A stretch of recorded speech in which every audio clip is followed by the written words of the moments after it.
welcome to the Billowing Hilltop podcast. I hope you enjoyed the festive period. Happy New Year. This is the first episode of 2021, a year we all hope is going to be better than 2020. Thanks for listening for the last year. I hope you're enjoying our story. May I implore you, please, to rate, review and subscribe on your podcast app of choice, be that Apple Podcasts or Google Podcasts or Stitcher or whatever. You can find us on Facebook and on Twitter at Billowing Hilltop, or you can email us at hello@billowinghilltop.com. That's it. Enjoy episode 30 of the Billowing Hilltop podcast. Goodbye, Yellow Brick Toad.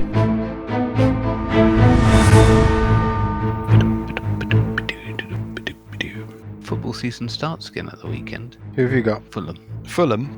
London Derby. Yep, it's a good one to start with, though. Sort of at home or away? Away. It's a tight pitch, though, isn't it, Graham? It's a tight pitch. I met a Spurs support the other day. He's a local guy. He was wearing a Spurs wristband. Did it say "Do not resuscitate" on it? Good evening, readers. Good evening. How is everybody? Reader. Good evening. Reader. Good evening. Well, now Good you evening. see, you say that. I suspect that the number of readers might outnumber the number of players. That's surely impossible. I've seen some activity on social media. And then friend of the show, Chris, I saw it was his birthday. Happy birthday, Chris. Happy birthday, Chris. Happy birthday, Chris. I don't know who you are, but Even though you also- don't exist. Also, months ago.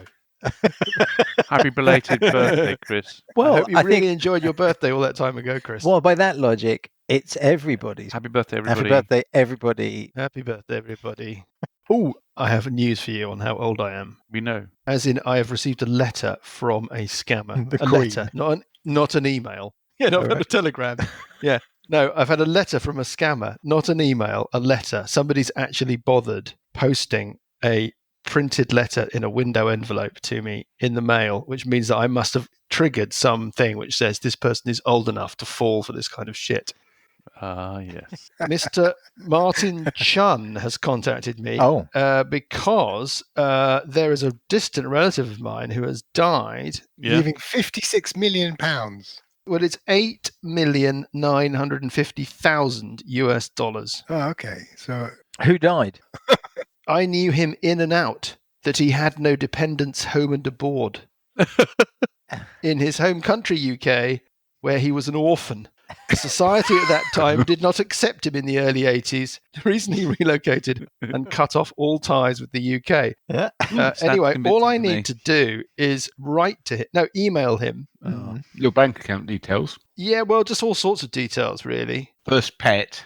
I get half the money. Top CEOs of the banks at times sweep this under the carpet and convert them to juicy bonuses. I hold the key in capital letters to these funds, and as an insider, this is a daily occurrence with funds like this has been reassigned.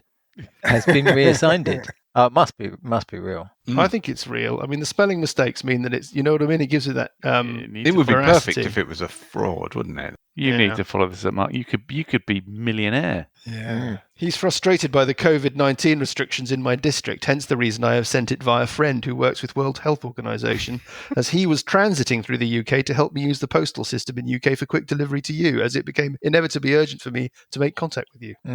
It would, inevitably. He's got an awful lot of money, but he hasn't got any punctuation.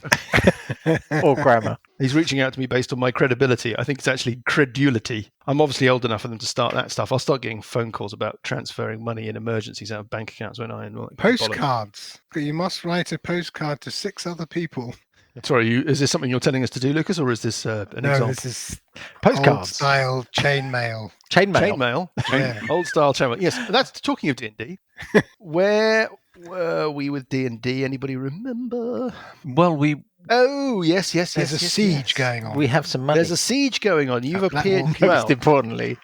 you trampled around in the forest and grabbed some money, and then you followed the trail, and you have discovered Bugraft and Hesti Testapod, who look like they're hunkered Hesti down, hiding from Testapod, lizard yes, folk I know. who are besieging Blackwall Keep. Hesti Testapod, best in the land. thanks, Lucas. And Bugraft kind of shushed you, and then Sure. as you watched, Hesti Unsurprisingly, Testapod with that kind of singing. Sorry, carry Hesti Testapod disappeared. Hesti Testapod grabbed, it looked like he had a scroll in his hand, and he muttered something like an incantation, touched his baggage. Touched his You know, testicles. Wow. Well, Yeah, More tea, Vicar. and disappeared. Grabbed himself by the testicles and disappeared. Yeah. Let his kimono slip. Yeah. It's not a kimono. We have to avoid these mental images. Yeah, it's Chris's birthday. Yeah.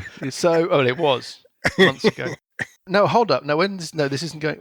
Merry Christmas, everybody. Anyway, he didn't grab his testicles. He grabbed his baggage and he vanished. And you're left. Blackwall Keep is in front of you. It's besieged by lizard folk.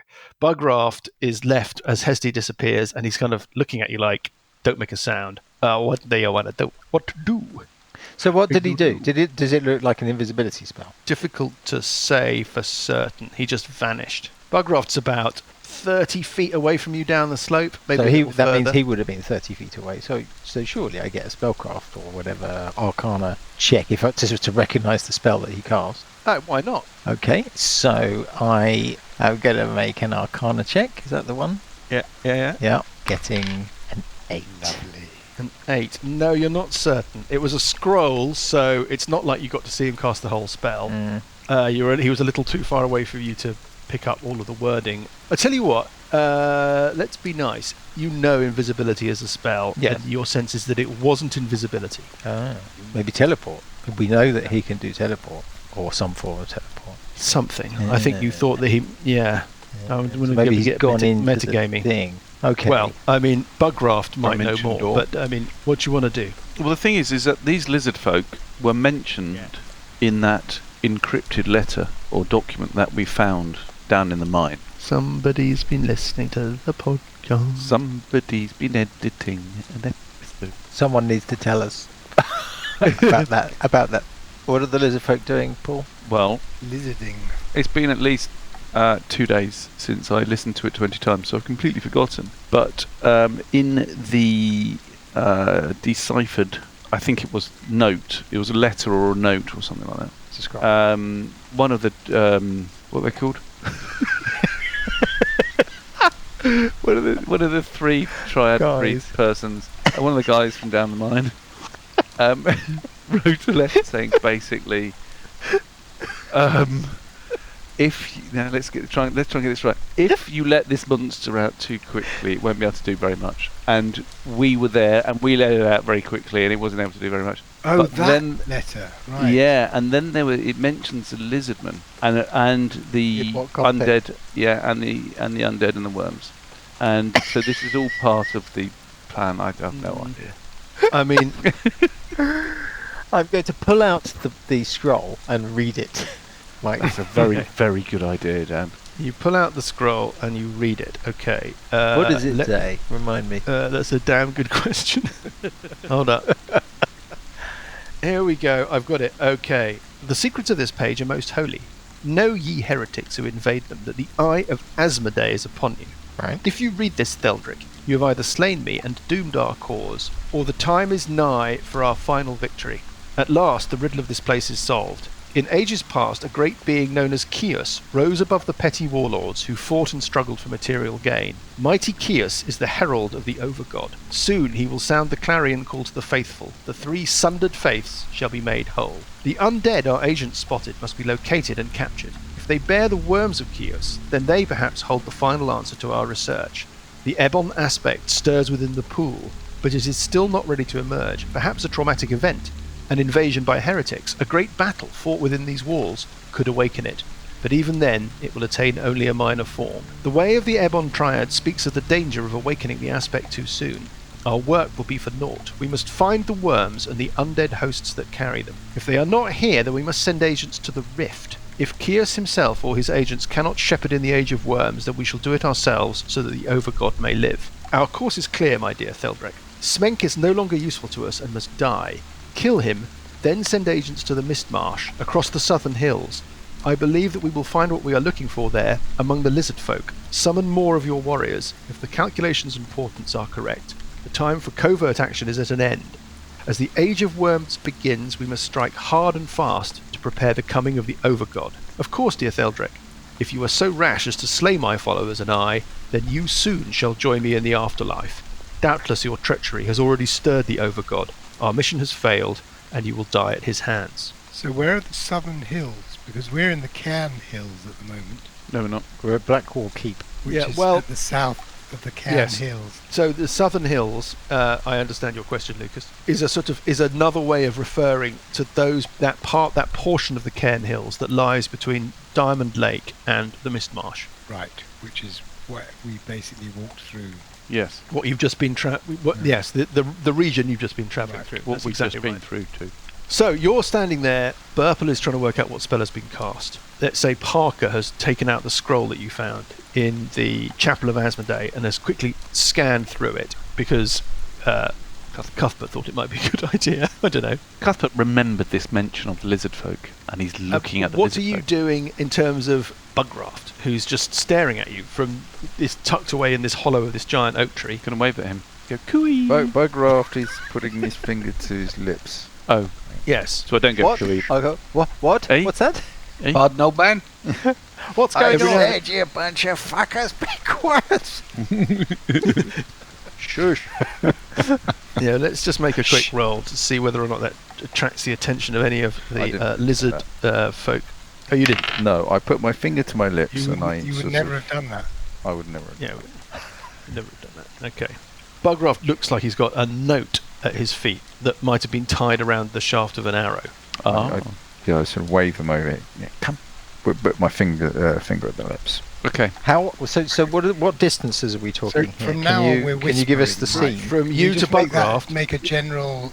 you'd have to. No, us to Bugraft and us to the lizard folk. Okay, so you to Bugraft is about 30 or 40 feet. Oh, I see. Then there's a question of 100 yards at least to the first lizard folk besiegers, and then at least another 100 yards to the keep. So you're quite a distance. You can kind of hear distant shouts. You can hear the lizard folk calling between each other. Toby, find me another jacket. Bring the parasol. Another gin and tonic, please. Yeah. Glass of Pimm's. Yes. What is the? I say. What is the state of the siege? Can we kind of? I'd like to kind of ascertain that. Are they Yeah. kind of camped around this place? Are they actively trying to assault it? Are they? What's the deal? You said It something looks like about you've preparing an assault, didn't you? Yes, it looks like you've come across maybe a kind of, you don't know how long, but a hiatus in the assault. You can see that the main gate door of the keep is like buried in the sort of false top of the hill. It's like a billowing hilltop. No, it's like a false hilltop, as it were. The hill's like a kind of, like Grand Designs, where they build into the side of the hill. It's like that. You can kind of see some openings, and then emerging from the top, the crest of the hill, is a tower, which then is overlooking everything. Every now and again, you see a figure, maybe another, but maybe two, moving around on the top of the tower, clearly kind of keeping it into cover. It doesn't look like the lizard folk have got like long-range weapons. It looks like they've got javelins. So there's no sort of archery battle going on. Every now and again, a figure will pop up in the battlements of this tower and kind of ping an arrow down at these lizard folk who seem to be sheltering in little groups scattered all around in a kind of perimeter around the keep. Probably all about at least 100 yards away from the keep, and they're in little squads of about 5 or 6 individuals. And then every now and again they seem to sort of shout instructions to each other. Have they got like cannons or breaching equipment or ladders or any that kind of thing? Doesn't seem so, but it does seem like the main gate has been damaged and then repaired. It looks like it's been stoved in and then kind of shored up again. There's also a paddock, like a kind of corral area, that's hacked out of the slope of the hill, and that has been broken open, and there are some dead horses lying on the hillside. It looks like maybe bits of some of those horses have been dragged off, potentially as lizard food. So there's already been an attack. It looks like there's He's been an fended it attack off. that's been repulsed. Yeah. Right. And that now the lizard folk are regrouping maybe for another assault. And what sort of scale? Well, we're talking about 60 or 70 lizard folk. Right. And how many people can we see at the castle? Well, you've seen maximum of 2 people so far at once on the tower. You don't know how large the garrison would normally be, but you'd be talking about 20 to 30 individuals. They'd be more heavily armed than the lizard folk, more organised. The lizard folk are a kind of perennial problem, but they sort of keep themselves to themselves. There has been more trouble with the lizard folk in recent years, and Blackwall Keep and another keep, Marsh Keep, were built on the northeastern and south western extremities of the marsh in order to try and keep their activity down, and it's worked slightly. But they are kind of tumble down, isolationist country folk, the lizard folk.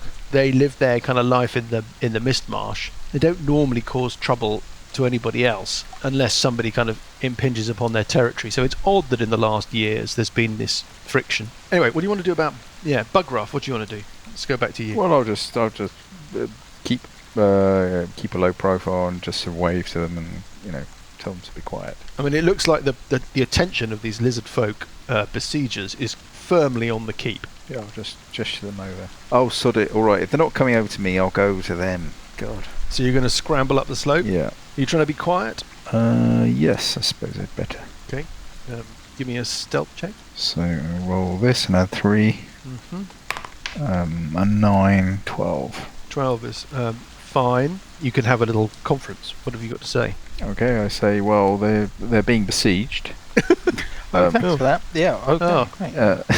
That explains a lot. Yeah, I hadn't figured that out, actually. We thought it was a party. Yeah, That's why we pay him the big bucks. We've managed to get. We've got a message. We've received a message, Hesti and I, from one of the people in the keep. We managed to get in touch with them. We've been under attack for 2 days. They breached the main gate this morning, and before we could beat them back, they took Marzina and 3 others prisoner. Our commander was killed. They headed south into the marsh. Our comrades won't survive long as captives. Please send for reinforcements, and if you can, try to rescue our friends. Habadi Babadish, Deputy Habadi Commander. Bablish. Hesti thinks we should go into the marsh right away. Otherwise, there'll probably just be lizard food pretty quickly, and we'll never learn what she knows. And he's going back to Diamond Lake for reinforcements.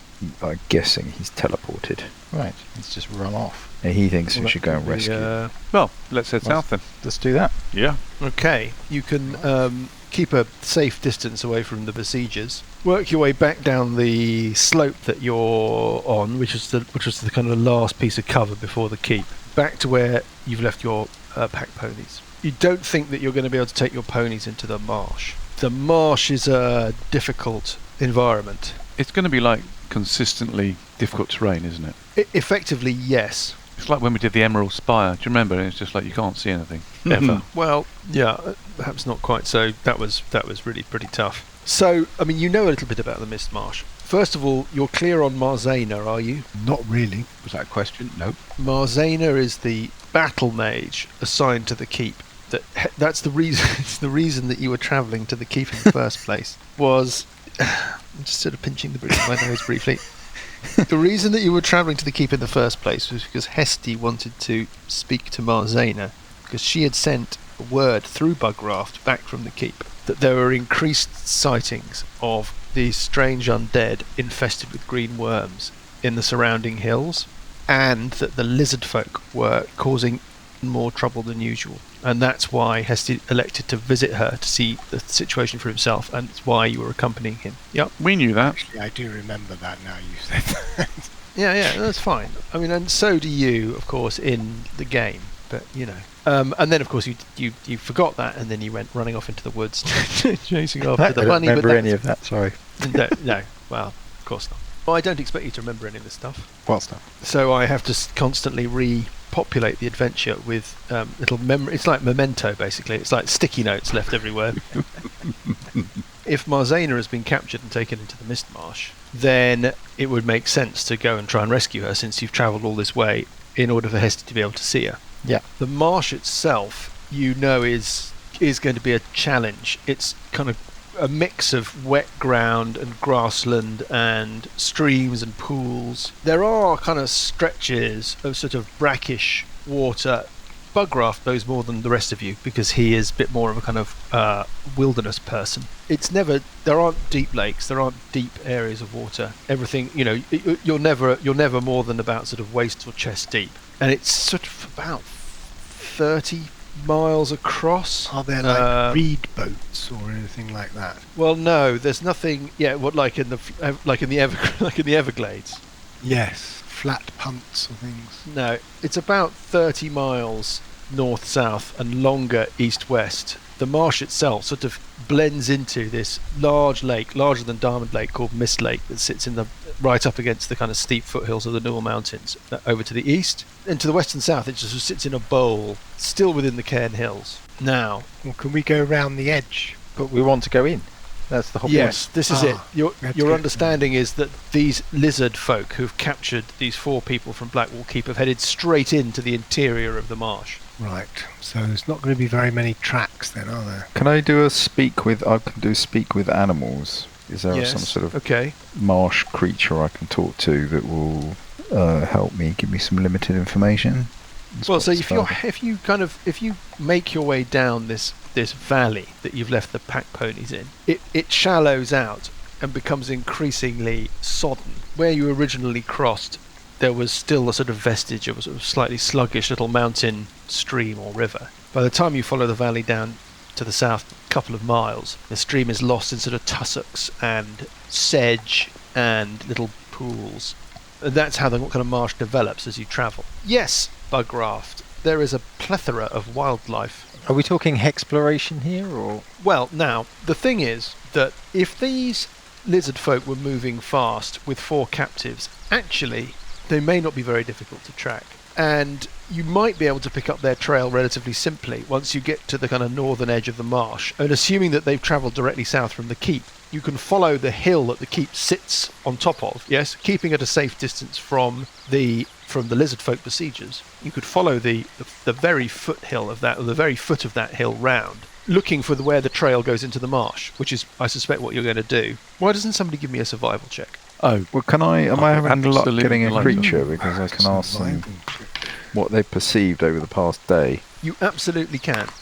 Let's say A got bird or a- 13 survival. 13 survival. Okay, so first of all, let's talk about Hmm. the marsh Only warbler 10. that 21 Bugraft spoke Sessions to. got Bugraft is going to talk to a bird. That'll be a first. Doesn't have much Oh, luck. I've with got that. 18. Oh no, I've only got 10 charisma. What's it called? Speak with animals. Speak with animals. It's actually 4th level spell Okay. for some reason. I don't know why I've got that. Well, is it a class It's a feature? racial and spell-like ability. hmm Must be barbarian. You speak to a marsh warbler, a little hopping, grubby little bird that you interrogate, but it does fly around. Its area, its kind of territory includes most of where you are. It's dumb, Bugraft, but it does remember what it calls the 2 legs, walking crocodiles. It calls them. It has seen some heading south into the marsh, and its information gels with what's found by a pair of survival checks, decent survival checks. You do pick up a trail leading south into the marsh. It looks like it's the trail left by a group of humanoids on foot. They don't seem to be worrying particularly about water, but there is somebody give me another survival check. Somebody who's made a decent one before. I rolled a 21. Okay, give me another one. session, I got a So 13. I will roll. Oh. Find the trail. Okay, so what I'm saying is that you found the trail. Parker, you rolled a decent number, didn't you? yeah. No, but Sessions did. Okay, so Sessions, You want me to try one again? of the 2 that found the trail. Yeah. I rolled badly. I rolled a 7. So Sessions, what'd you get? Oh, you got a. Oh no, here we go. Oh, I got an 8 that time. Okay. No, not much else that you can determine. I mean, there's something odd about the tracks, but you would estimate 5 or 6 humanoid individuals. You can see where they started heading into the marsh. There's something odd about the tracks. Is it like something's being dragged? Well, that's a good question. But the marsh warbler, Bugraft, can't talk to you in terms of time. It doesn't have the sort of that specific concept. It can talk about in terms of the time, in terms of the day, and you think from how it describes what it saw that it was early morning when this happened. It's now. Let me just check my travel time spreadsheet. Can you ask it to fly up and see? Well, whether yeah, it says the spell says the last 10 minutes you might be able to persuade a beast to perform a small favour for you at the GM's discretion. So I'm going to say to it, could you just fly in the direction that they went so we can follow? That's a GM's discretion. Yeah. It tells you to fuck off. No. I'll give it some food. Yes, if you give it some food, it's happy to sort of go on. It's not really a hoverer, but it's happy to sort of take to the wing briefly, and Is it? Have they been walking on a sort of timber trackway or something that's just under? no, the no, surface no. of the They've marsh? just Is that headed what's up? straight into the marsh. Is a kind of mix. It's a real mix-up of terrains. It's like you're constantly changing from clambering over kind of tussocky, mossy banks, and then sloshing your way through a kind of low, a little shallow pool of brackish water, and then there might be a stream, and then you might get a tangle of what are called mangaroo trees, which are these trees that kind of thrive in the swamp, and then the occasional kind of wizened willow eking out a living, and then you're back to mud, and so forth. So you're constantly changing terrain. These tracks have just headed straight south. The marsh warbler, and we need a name for this marsh warbler. Alan? Tom. Alan the marsh warbler says that he thinks he could see then briefly a little bit of movement further to the south, but he doesn't really do distances. Okay, we'll just we'll follow you and we'll give you some. I'll give you some more food later. Okay, well, so you want? Okay, well, it starts hopping off into the marsh. Do you want to start following it? Yeah. How? I'm worried about Bugraft. Yeah, he's odd, isn't he? Why? Well, Bugraft, we're going to be wading through chest-high pools of water, and you're a hobbit. So what? So am I. Oh dear, I'm worried about both of you. So what I propose is for Bugraft. Still. Yeah, I'm gonna fashion a little harness for Nobody Bugraft. tosses a dwarf. And I'm I'll quite happy carried to ride by. on Cuthbert. No, it's not that. Is this it's a not good- that'll carry you? It's just that you can walk ahead, and I'll have you on a leash. Is this a good place to bury Grimble? Bury him while we I spin was in the wondering about bag. that. Yes. Yeah, Yeah, you I can reckon detect so. every now and again. You get a little whiff of. Yeah, I'm going to... I wouldn't mind. You know when you take the cellophane off the cheese board on Boxing Day? Oh yeah. There is a little bit of that every time that Cheese who's got sweaty. the haversack, isn't it? I do. Yeah, okay. So every time Parker kind of changes position quickly. What are you doing? What are you doing with my haversack? There's a little kind of waft of kind of green mist. Are we going to bury? What's going on? Why are you burying him? I mean, Yeah, we Berry haven't is got round to it yet. Did he want to We be only had cremated? one long rest since in the terrain last you're in. 6 Berry is a episodes. very loose term. Yeah, bury him in Just the kind of marsh. sink him, It's Yeah. more put. I think would be a better word. Yeah, put him in the marsh. subsume him. Fine. Someone Okay. could dig him up in 1,000 years' time. Bugman. He'll be worm infested by the time. He'll be the missing link. We should say some words over him. Yes. So Like your I'll say. cousin Sessions can say something. Yeah. Oh, I'll say What something about nice. Uncle? What about Uncle Bugraft? Mistmarsh man. I think Uncle Bugraft recognised him. really? After all this time he's been dead? I mean, he's not looking great. He never Let's did. just bury him in the marsh. I mean, it's only been a couple of days, though. It's not like he's totally decomposed. He's just a little bit, Whiffy. Didn't have his face eaten off. Okay, yes, he doesn't look great in that sense. His face was eaten off, by a rope. I think it is time to bury him. Can we all say a few words? Yeah. Sure. Should we start? We can start with Session. Dearly beloved. Sessions. Why don't you say a few words first? You're related. Yeah. I will relay the story of Grimbold as a small hobbit doing small hobbity things. That saved the party's ass several times. No, my memories are all from childhood. Foraging for mushrooms, Yeah. trying that first spell that didn't work, Mage Hand, No friends. their second spell, Mirror Image, Steady on. Mage Armor, when he realised that was what he meant first time. Then the great discovery of Chromatic Orb, Yes. a real life changer. Saving everybody as they exited the cairn. And finally replacing Mage Saving Armor. everybody in the chamber with the statue. What was the hit Saving point spell? everybody in the Asmodee thing.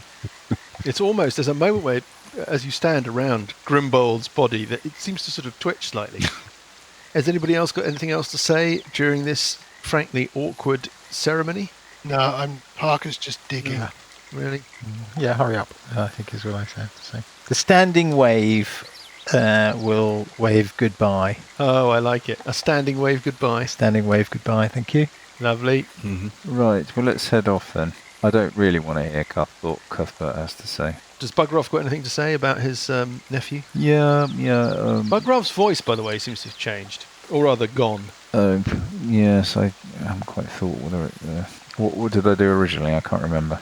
Well, I don't know. It's not my Scottish responsibility. or... What? Scottish? If I knew there was some way of knowing. I think, but I can't remember. Hey, It was a bit. That's it. Yeah, it's obviously it's Johnny's growly voice number 2. Yeah. Oh no, I never want to be present for one of Johnny's growly voice number 2s. I have to say. So. I do actually think that it's probably appropriate for me to sing a song. No. Yes, over think the so. over the Yeah. dead body. Please. Grimbold. We appreciate the thought, but Yeah. the thought is enough. Thank you. I have written a song in 8 parts. Yes. Yeah, That- that's that, best played in an inn later on. Well, not here. I thought here might be a good place to debut.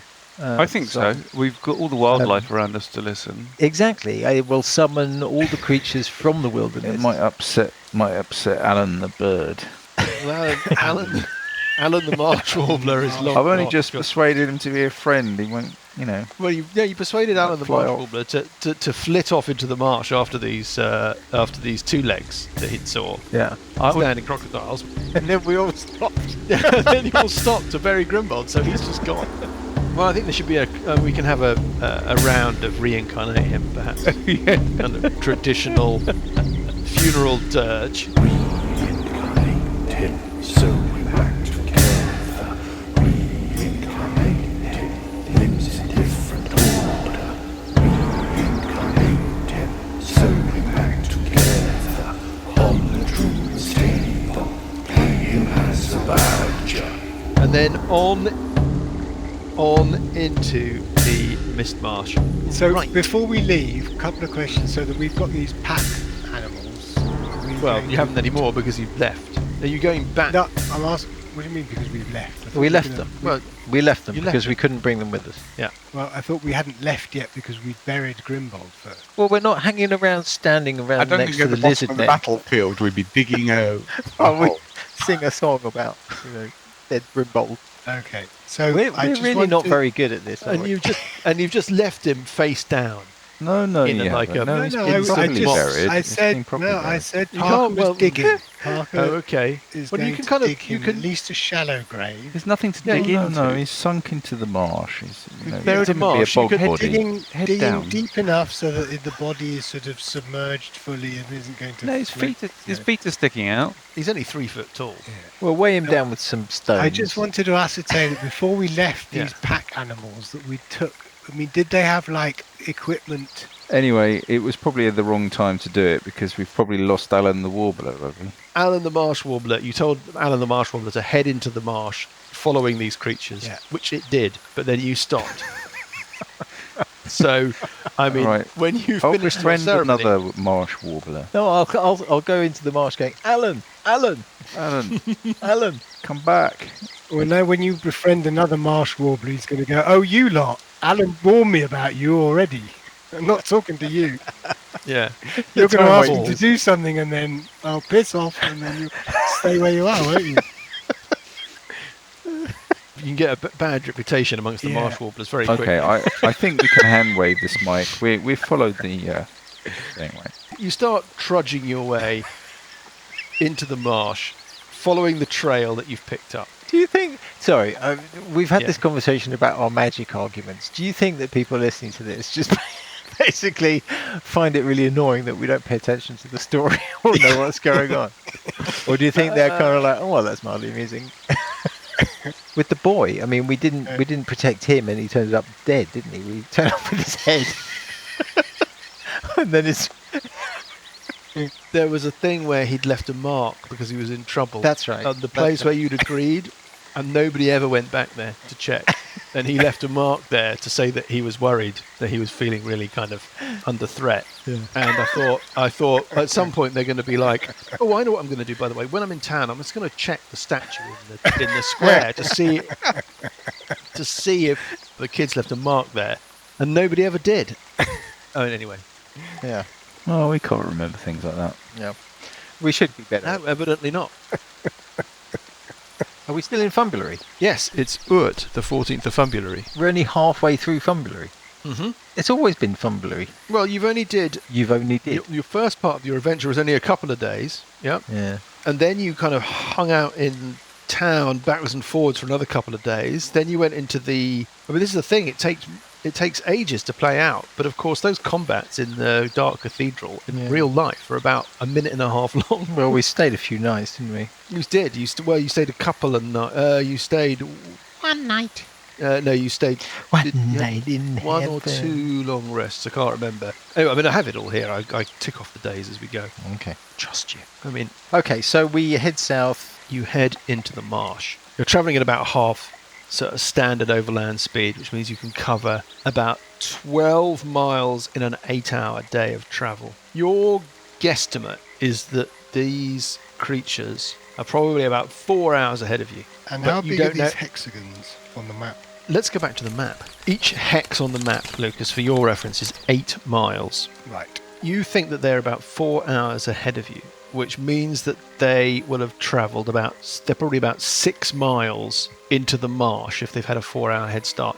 Maybe more, because they might be moving faster because they're used to the terrain, but it's possible that that is balanced by the fact that they're probably dealing with 4 inert captives.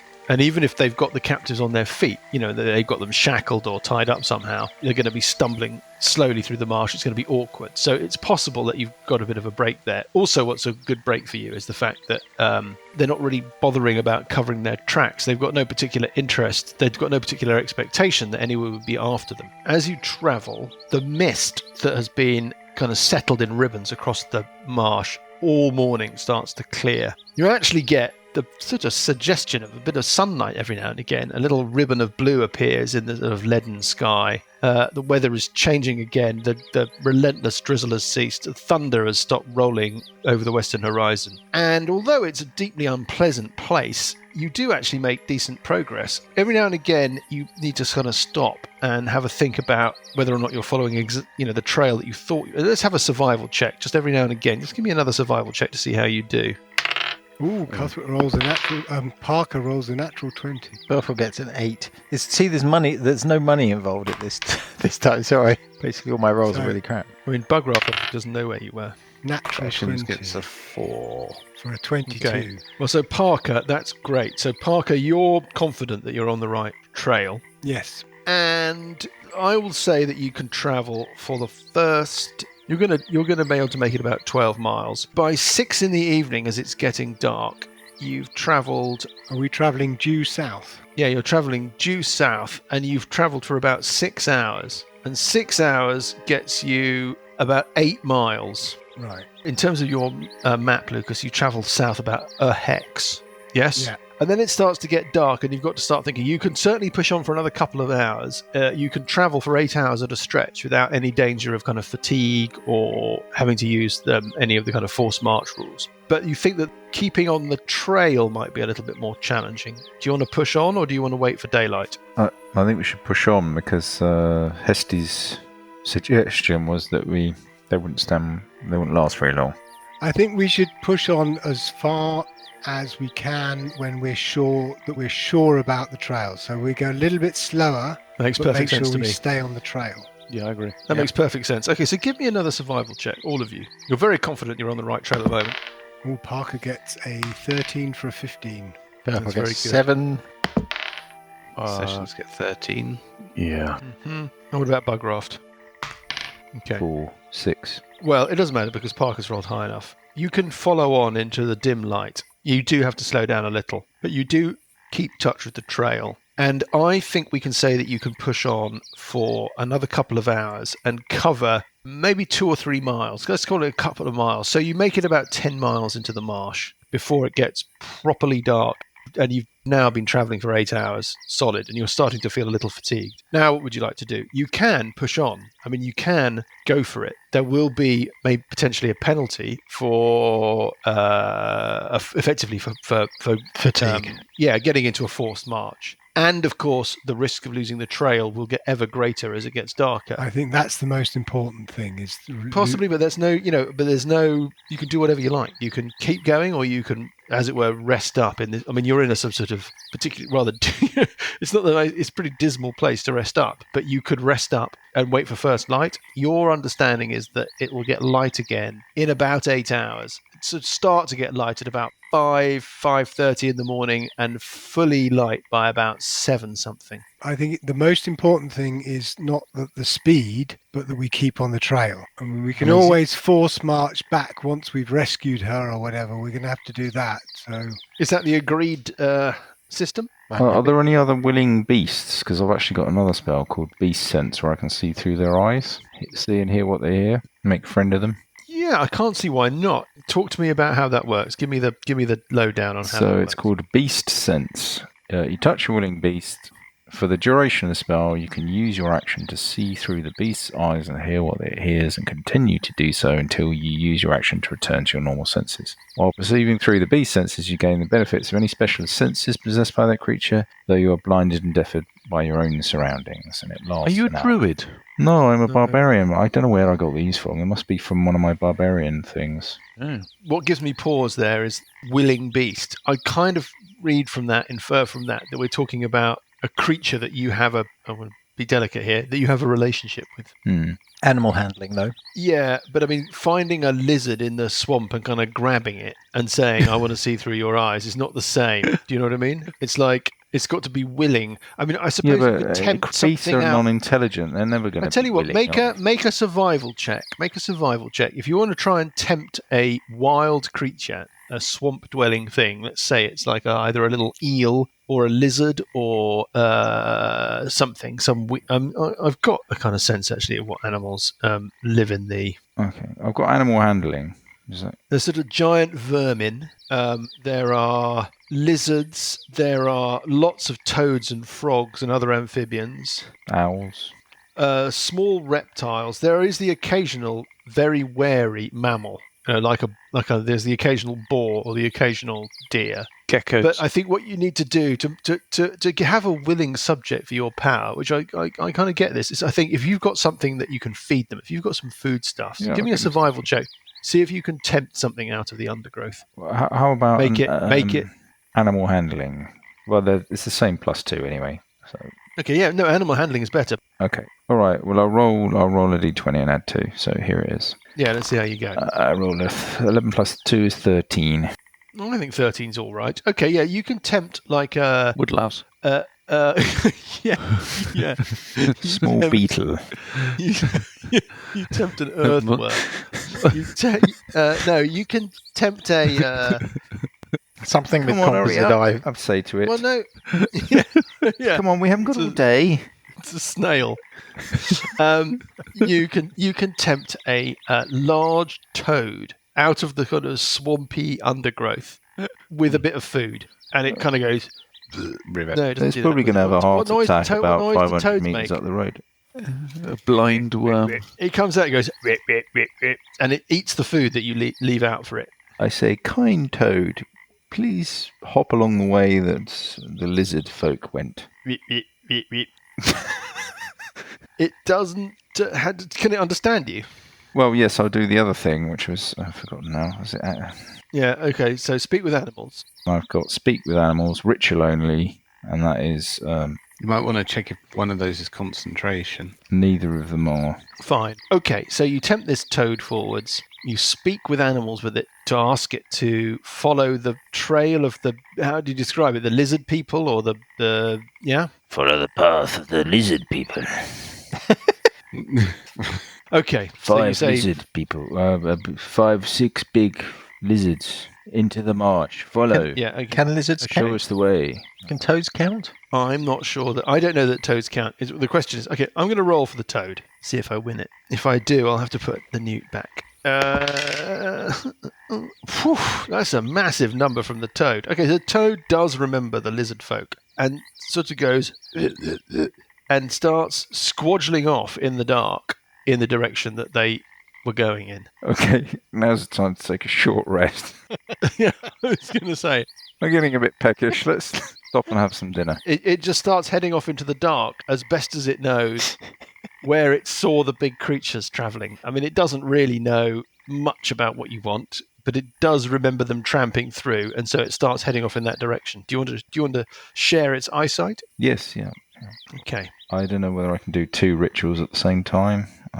You cast a ritual, and then you have the spell, and the spell lets you speak with the animal. Okay, and it's not. And then when you're speaking with the animal, you then cast another ritual in order to see through its eyesight, having befriended it by giving it creatures. Yes? Yeah. Yeah. Okay. Give me a moment. Just checking on toads. Yeah. So this toad has got dark vision, so is able to start heading off into the dark. So it starts heading off into the darkness at toad speed, which is slow. It goes and starts hopping off. Are you going to follow it?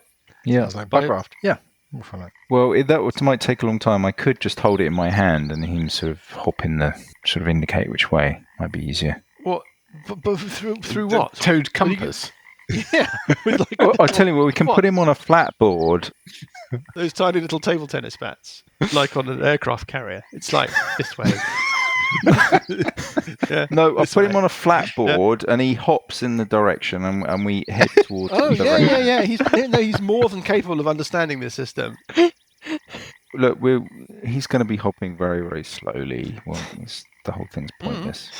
You have absolutely no problem in keeping up with him because it's a toad. It moves at like no miles an hour. The issue is that you've been marching is an exaggeration. You've been stumbling through the marsh for 8 hours. Do you want to keep on stumbling through the marsh after this toad? Yes, we do. Well, everybody else, what do you want to do? Well, it depends on whether if we then meet up with these people, are we going to be disadvantaged in terms of any combat we might have to have because we're absolutely knackered? Well, we can look at the forced march rules. If you push beyond 8 hours in a day, for every additional hour, you have to make a constitution saving throw at the end of the hour. And on a failed saving throw, you suffer 1 level of exhaustion. How does the toad have any idea where to go? Well, it rolled a 17 on its But even once they're out of sight, what's it going to follow the tracks? I don't think that was properly established. Don't ask questions like that, Graham. I'm just Why curious. would you? Yeah. We're following a toad that's seen it go like 100 yards down the track. Yep. I think the 1 level of exhaustion is probably not worth the risk. Or we could carry on, and if someone fails, then we stop and rest. What does a 1 level exhaustion do? I can't remember, but I don't think it's that nice. No, we spent a lot of time getting levels of exhaustion in Dragon Heist, I seem to recall. That's right. Some special abilities and environmental hazards. Yeah. Basically, it's disadvantage on all ability checks for level 1. Level 2, your speed is halved. These are all cumulative. Level 3, you have disadvantage on attack rolls and saving throws. That's fine. Let's keep going. Okay. I think we should take a rest. I mean, you wouldn't go very far in that hour if you were basing your travel on following a toad. I do have in my head. I have this image of us all lined up behind this toad and literally crowded up behind it. That's the image I've got in my head too. Yeah, it's just literally all kind of stand there, waiting you've for got it a to light hop. spell cast. All right, well, I'll Yeah. tell you what we'll do. We'll let the toad go off into the marsh and we'll just sit down and have a nice meal. Of toad. No, we're going to follow the Toads. toad. We're going to follow the toad. You're going to follow the yellow brick toad. The yellow brick The yellow toad. toad. Okay, Oh, well, you dear. follow the toad. It moves incredibly slowly because it's a toad. It's very toadist. Well, how fast does a toad move? It's not the toad from the Wind in the Willows. I'll is do it? expeditious retreat on the, or I'll do long strider on the toad, which gives it an extra 10 foot around. 10 foot of move. Well, there you go. There's a rules fail. Brilliant. The idea that this thing is suddenly like Express toad. It scared the shit out of it. it's going at about 20 feet around, which is actually not bad. It's walking speed. Well, it's not bad. It's, Kind of the it's same yeah, speed as us, yeah. yeah. So off you head. So you're following the toad at about 20 feet around into the marsh for another hour. Can everybody give me a Constitution saving throw? DC. Okay, so it's a DC 11 Constitution. Oh, well, I rolled Everybody. before you gave the number out, so I I haven't. rolled No, an 18 no. for a 20. Okay, so 5 from Burple Herpish. 18 from 20. Parker. Yeah. I think that's absolutely. worth an Ort dice. Oh, a 1 from Sessions. I I think just- this is to overcome that. Oh dear. 3. Got a 5. I Oh my don't think it's going to Absolute go very well for me. shambles. I can't go on. Yes! Yes! Absolute How does shambles. my Okay, dice work? I got a 19. Okay, so your Ort dice, you can roll again and add a d6. Roll Yeah, I again, rolled a and 20. Oh, I roll a 12, so it's enough. are on 19. Okay, so you're all fine after the first hour. Do you want to push on for another hour? Yeah. No. What, do you think no? How long does this Well, spell last? you've expended Johnny? your Ort dice. I haven't. I haven't How long, either. does but, how long does the spell last, Johnny? It lasts 4 hours. 10 minutes. up to an hour. Here we go. Okay. Up to an I'll hour. do another okay, one. so the end of the hour. Oh, God. Maybe I've got a better creature. It takes you 10 minutes to do another one. Okay, and so it's about just after 7 in the evening. And you want to cast. You want to find another creature? Yeah, something maybe a bit better than a toad. Can you give me a survival check, please, You know, to see a what hawk or something might be useful to him. Something that flies. It's dark. An owl. Okay. A night warbler. Your options are going to be very firmly in the toad lizard area. Night warbler. What is a night warbler? I've no idea. It sounds like they exist. It does sound like they exist. I'm going to Google the night warbler now. It's a nocturnal bird. Yeah. Does it live in marshland? Here we go. Also, it's If a it bird. does, Oh, then you've well. got Well, it doesn't. It doesn't say where it lives. Is there a night warbler though? Yeah, there seems to be a. Night warbler. Here we go. Nocturnal birds. Sedge warblers sing extensively during the night. Yeah. Oh, well, Various birds sing at night, including a sedge warbler. Small plump warbler. Creamy stripe above its eye and greyish-brown legs. Do they live in marshes? Sedge. Sedge sounds like they live sort of somewhere like a marsh, maybe. Well, Are you hedging your bets? Oh, it is a dear. summer visitor. I can have When and where to see them? Oh no, damp wetland. Particularly near dawn. You know what? Fuck it. Yes, Johnny, give me a survival check. Got a 9. Or maybe someone else can get one. 9. No, it's on the cusp. Okay, yeah, you tempt a sedge warbler. It very sort of tentatively perches near you, then it little hops as you hold out some food. You're casting the 10-minute. Is it a 10-minute to I'll cast do a ritual? Graham? Yeah. Yeah, I speak with it. Say, please. Yeah, you speak with it. You say, Hello. has it seen? Have you seen 6 lizard men creatures? Margaret, the night warbler, sedge warbler, Margaret. does remember. Margaret does remember seeing some big, heavy figures moving through the marsh. Yeah, Yes? I mean all these creatures. Obviously, they're very notable. These large creatures moving through the marsh. Okay, well, I'm rolling a dice, but then we that's fine. So she remembers. You give her a little bit of food. You talk to her, and then you break off for 10 minutes and cast. Are you casting the other thing, or are you just telling her to do the head other in the thing direction? so I can see through her eyes. Okay. Well, I suspect that she has got night vision because she is a nocturnal bird. Yeah. And she starts heading off. You're going to follow her for another hour. Well, It's an hour at a time. she flies off. You can see. Well, she'll be able to get very far in Marsh. an hour. So we should be able to see roughly which bit of the marsh.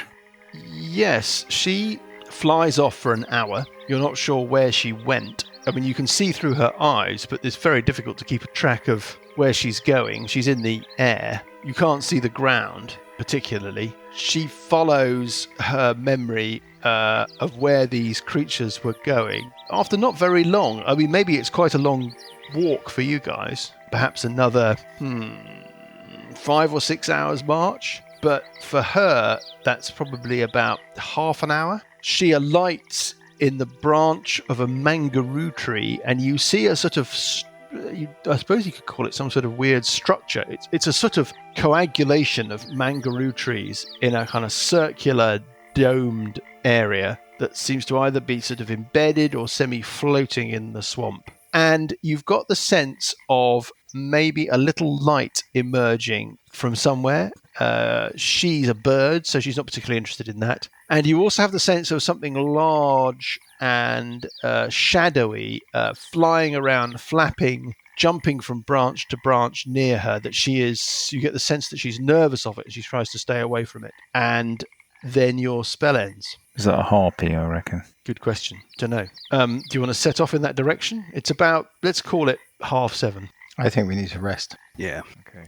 Yeah. I want to press the definitely long rest button. I'll do Lemon's Tiny Hut. How long does the Lemon's Tiny Hut last, by the way? 8 hours. That must be kind of baked into the idea of it, right? Right.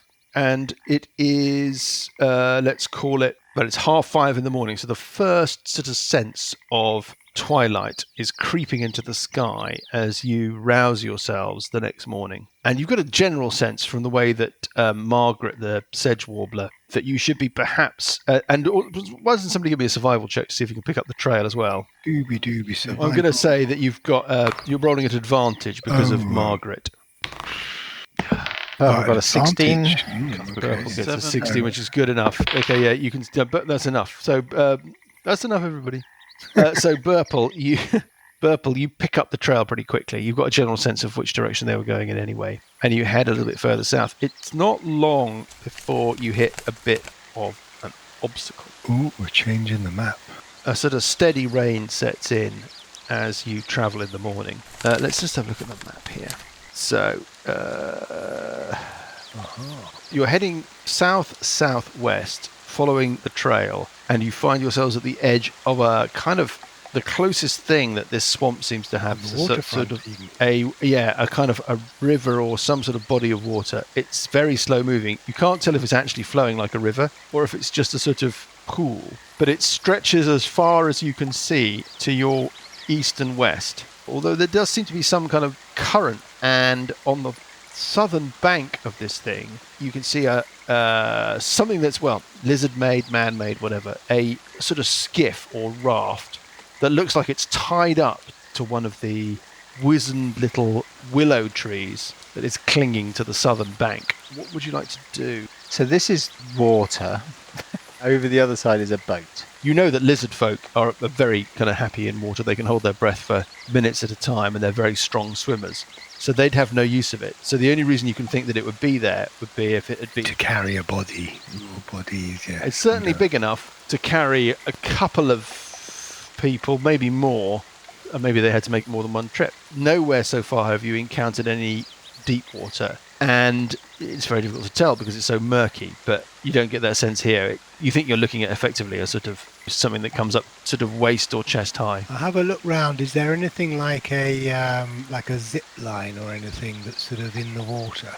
That's a really good question, but no, there's nothing. So it doesn't look like anybody's left any kind of mechanism for you to retrieve it. Right. What do you want to do? Is it fast flowing? No, there is a mild current that makes you think that there is some kind of movement in the water. It's just an area of floodedness. It's possibly a very extensive area of floodedness. Oh, let's just cross it then. Just going to start wading into it. Somebody want to give me a perception check? Certainly do. I'm good on perception. Give you a perception A check. 12. 19. A 13. Sessions is rolling at advantage, right? That's perception check. So, that's an 8. Looked like a 20 for a second there. Did I roll 8 twice? I think I did. Yeah. So, 11. Okay, what was the highest number we got between us? 19. Well, 19 is good enough. All it really does is confirm something, but you can see that Burple, when you're looking at where the water seems to shallow out and become marshy, sort of squishy bog again, you think you can pick up what looks like the trail of your quarry heading away, still carrying on that line, sort of south-southwest. Well, it sounds to me like Cuthbert is going to wade across and get the boat. Yeah. So we'll wait for that. Yep. He's going to take his shoes off. He's going to roll up his trousers just a little bit. But you wouldn't want to get them wet. No, Yeah. exactly. And then he's going to tie a rope around himself and then pass the other end to Burple, just in case he gets, swept away or something. And I have a rope of climbing, so I can command it to go and get you if necessary. 60. Marvellous. And then, I'll just head out into the water towards the... Okay, so you pad your way. There's no kind of sharp bank or anything. It's just a sort of gentle transition between the sort of semi-mushy marshness that you're on and the full-on pool. Yeah, and when it reaches, a few inches below the waist, he's going to do that. Oh, that's cold. Okay, yeah. And I would take a pole with you as well and prod ahead of you just in case. Well, if only he'd thought of that before he got to the point where he was... Okay, so... and he's going to wait for everybody wait for everybody to say, just dunk in. It's a lot easier if you just do it quickly. It's lovely once you're in, and he'll pick up. Is there something you can? I mean, how are you exactly? Where are you? Exactly where are you moving? Is there a stick? Is there a branch or something nearby? He doesn't have a 10-foot pole. Before you head into the water. Yeah. Is there a branch he can just use so he can steady himself and steady off and see what's going on in front of him below the waterline? So he can kind of... Yes, you can snap off a bit of mangaroo branch. Lovely. He'll do that. Where is this? Okay. Where is this craft? The skiff Yeah. it's about 80 to 100 feet, almost directly south of you. Okay. All right. So he's gonna make his way around in between the trees. And then you slosh your way down into the water. That's a move action there. And then he's going to carry on south. Yeah, we're not in round sequence. You don't have to worry about that too much. Okay, so you start heading south. Once you're about 20 feet into this pool, stream, ditch, whatever the hell it is, you're up to your waist. Yeah.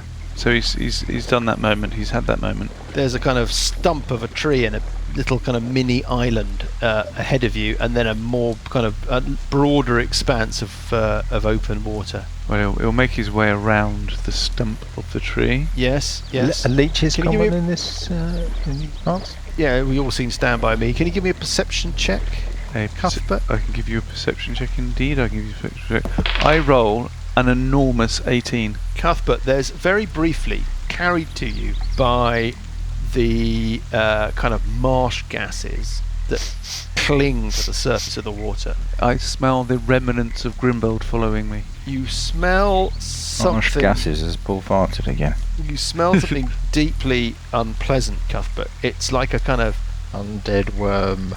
Yeah. It's like overripe, rotten flesh or cheese, and then it's gone. It's only just a kind of a suggestion of it. Aquatic ghouls. Can you give me another perception check? Give you another perception check. Getting a 25, rolling 19 for 25. 25, Cuthbert. You also get this strange sense that I'm not alone. that you're not alone. Yeah, that you don't actually feel anything brush up against you or anything like that. But you just got this feeling that the water around you is somehow being disturbed. What do you want to do now, Cuthbert? Well, And what are the guys on the bank? Can I get perception checks from all of the guys? Yep. Can I have a couple? Let's do check one for each of you. Blackwall gets a 7. Terribly. Yeah. 4. Sessions gets a 20. Okay, so Sessions, you pick up this Well, very it gets faint. 22. I rolled a natural 20. Yeah, you pick up this very faint scent, Sessions, just briefly. It's difficult to determine the direction that it's coming from, and it does kind of gently tickle your little hobbity nostrils. And Does then it feel like a strong scent a long way off, or a weak scent right next to me? it feels like a strong scent that's either a long way off or somehow masked from you by something. And can I get the second round of perception checks from everybody, please? Blackwall gets 10. Sessions gets 4. 21. 21. Sessions, with your 21, there's something moving in the water, Sessions. There's multiple things moving in the water. Where? Well, they are... it's very difficult to determine. It's sort of shadows. It's difficult to work out where you're looking at dark water and shadows that are moving in the water. But they seem to be coalescing around Cuthbert. You're doomed. Game over, man. Game over. Game over, man. Why don't you put her in charge? Do you want to do anything about it? Do you want to... Well, I think I'll warn Cuthbert. Ooh! Shadows in the water, Cuthbert! And then I will... And then you will... just trying to work out how far away from me he's gone. Cuthbert's about 60 feet south of you now by himself in the... Typical. Sew him back together. I think in case he's in trouble, I will... You've got like an action or two, if you see what I mean. You've got like... It's not... I'm not Grimbold. You can boost me. You've moved out of range, you plump. Well, it's... I can move back. I can move back a bit as well. You can take an action. Well, we're going to get into initiative in a second. We really just got... How big are these shadows? Oh, I mean, no bigger than lizard folk. Men.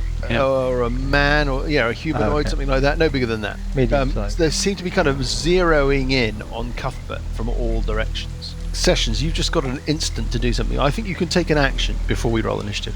I'll cast Bless. Okay, who are you picking? You can question. How many- Purple bug grafted park. Well, the only one's in range. Can I ready an action to cast Bless? I'm going to say yes, you can. Okay, so I'm going to cast Bless as soon as... Well... and wait as long as I possibly can, then I'm going to cast it. If Cuthbert comes back, he'll be in range. Yeah, Otherwise, I I understand. will release it on the 3 guys around me. Cuthbert, figures very slowly lift out of the water all around you in a circle. Just that slick water trailing off their heads. As their heads break the surface of the water, they're all looking at you. You've got these kind of smiles on their faces. They may once have been human, but now they're not. Their eyes seem to be burning with a kind of wicked, pale light, and their skin is kind of grey, sort of slick, kind of rotted. Aquatic ghouls. In total, there are 6 of them, and they're like, Scary. Yeah. one of them seems more bulky than the others, specifically the one directly to your south, Cuthbert. When the others just kind of hiss at you, this one extends a sort of almost prehensile pink tongue. Ugh. It's disgusting. It looks like it's the one that's in charge. Now, let's have initiative. 7. Cuthbert gets a 14. 14 for sessions. And then our friends here get a 2. And we start with Cuthbert. What would you like to do? I think what Cuthbert is going to do is this tree stump that is 10 foot away from him, this little mini island. Yeah, it's something to cling on to. I don't know that it's yeah. Oh, I see what you mean. Or maybe I should just be trying to move back anyway. So, is this difficult terrain to walk, to make my way through? It's half move, yeah? Yes, you're sloshing through a soggy-bottomed pool, at least up to your waist in water. Presumably it will give you cover if you stand on one side of it, so that they can't surround you entirely. Because they've not acted, what I can do is use my assassinate on this one here, because it hasn't had a turn in the combat. Yeah. So I have an advantage on attack rolls, and any hit is a critical hit. It's not surprised though, is it? Is this your assassinate ability? Yeah. It says you have advantage on attack rolls against any creature that hasn't taken. Yes, so you have that assassin. Yeah, yeah. In addition, any hit you score against a creature that is surprised is a critical hit. Is it surprised? Right.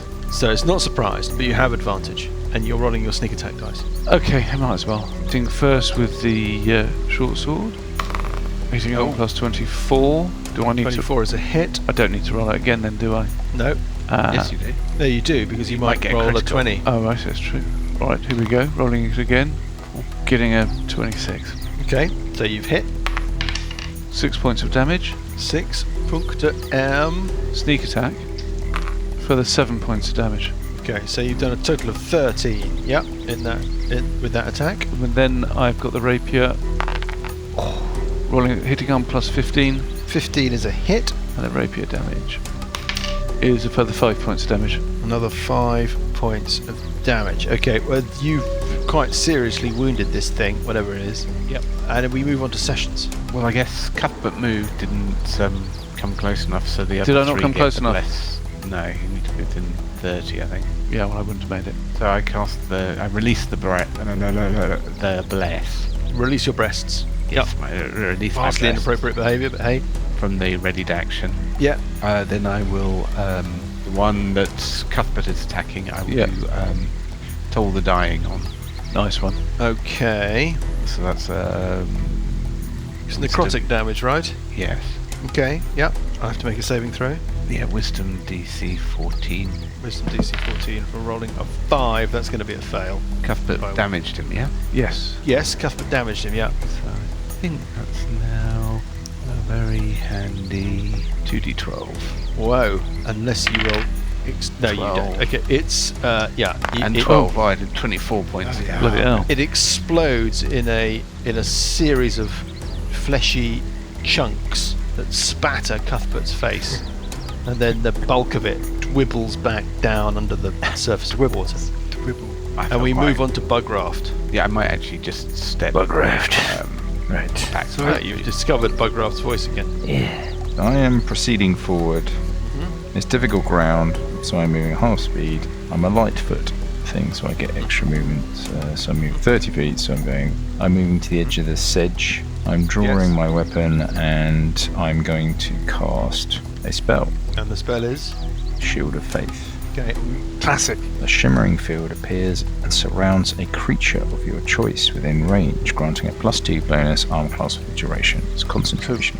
What's the range? 60 feet. Oh, I'm within 60 foot. Yes, you are, but I want to do it on me. So am I. Didn't I just protect you? The ghouls are like, their hands go up there. Me. Apart from the one that's more than 60 feet away, he goes, oh god. Are you casting it on yourself?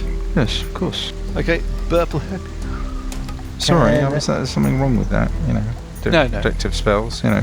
Yeah, Beg your pardon. Sorry, but are we protecting the spellcaster? Oh no, you're not a spellcaster. Oh no, you are. Sorry. He's I'm moving in to try and help you, Paul. yeah. I need to- yeah. Stop talking now. It's not your go anymore. Hmm. The one nearest Cuthbert. Dissonant whispers. Does he need to make a saving throw? Yes. Yes. Wisdom save DC 14. Okay, rolling. Nice. 6 is a fail. Okay, so first of all, it takes 6 points of damage, but it does have to move away as fast as it can. It has to use its reaction to move away. Okay, so it starts squishling off to the south, and we move on to Parker. So I will move due south into the water, Okay, I need to cast it at 3rd level. and then I will cast my produce flame on this one directly south of me. So the one that's sort of like 4 o'clock to the tree stump. Yeah. You pick the sorry, one out. 7 that's- o'clock to the tree. Yeah. You pick the most kind of western one out. Yeah. Yeah, The loop, and then the circle. Produce flame. That hits armor class 14 without the bless. Is that a hit? 14 is a hit. Without the bless, anyhow. So that's 12 points of damage. 12 points of damage. And then finally, as my bonus action, I will also do my shillelagh. Cuthbert. Did it look beaten up by that 12 points of It damage? looked like it looked significantly damaged by that fire. Yes. Right. But it still swooshes up to Cuthbert. It seems to be very comfortable in moving through the water. Of course it does. Cuthbert. Bugraft may be correct. These may be sort of specifically aquatic ghouls. You've not noticed any. None of you have noticed any green worms yet. Yet. Okay, so let's take the first ghoul. It slooshes up to Cuthbert Yes. and it attacks him Yes. with its bite. Well, I think it's a claw. It's going to claw at you, actually. Yeah. Don't do that. Well, it's the. We'll see how we do. Okay, so it claws at you, Cuthbert, rolling a 12, hitting armor class 16. Yes, that's a hit. Oh, that's a hit. Oh dear, that's not good news. Cuthbert, you take the following damage. You take 2d4 plus 2 damage. You take 7, 8, 9 points of damage. Ow. Yes. Ouch. And? Can you roll Constitution. a DC 10 Constitution save? And I know I say this from time to time, Cuthbert, But you really want to make this? you really want to make that save. Okay. Let's see how this goes. DC 10 con save. No, I didn't. I rolled a 1. Getting a 4. Roller for 13. DC what? 10. What do you add to your con? 3. But I rolled a 1. It's going to be a fail. It's a natural one. You got Ort dice. Oh, I've got an Ort dice. Do you want to use your Ort dice? I really want to use my Ort dice. I think you really do. You get to roll again and add a D6. Right, so I'll roll my Constitution save first before I roll the D.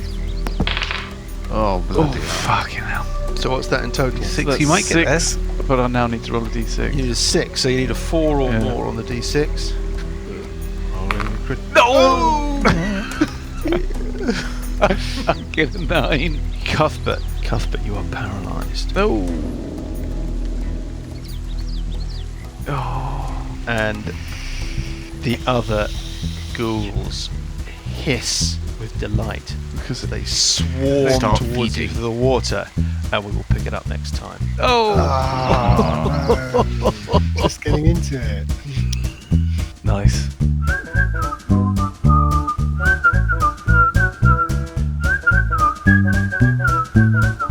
The Billowing Hilltop podcast is a Billowing Hilltop production. Dungeons & Dragons is a trademark of Wizards of the Coast. Encounter at Blackwall Keep and Age of Worms are copyright Paizo. Encounter at Blackwall Keep was written by Sean K. Reynolds. Music is from Kevin MacLeod and Incompetech.com and is used with thanks under the Creative Commons license. Additional music and sound effects come from the wonderful Sirenscape. All other original material is copyright Billowing Hilltop. Role-playing games are all about getting people together, and we use Roll20 as our tabletop, the perfect place to host your game, and Discord to host our chat. Thanks for listening!